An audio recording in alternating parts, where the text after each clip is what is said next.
Guys, ada aku terbaca satu spekulasi lah yang mengatakan bahawa PN tak akan bertanding di Johor di Johor sebab nak beri peluang satu lawan satu kepada BN dan juga PH.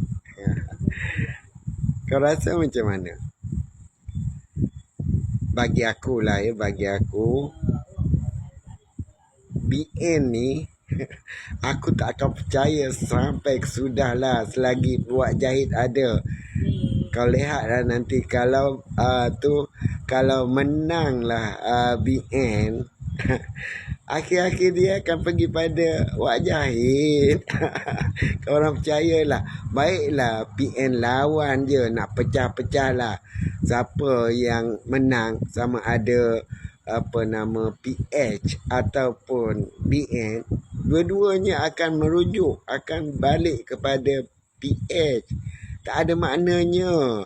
Baik lawan, baik lawan 3 penjuru ke 5 penjuru ke, lawan. Tak payah.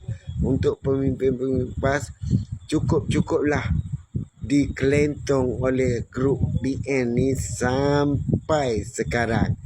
Ingat lagi, no DAP, no Anwar.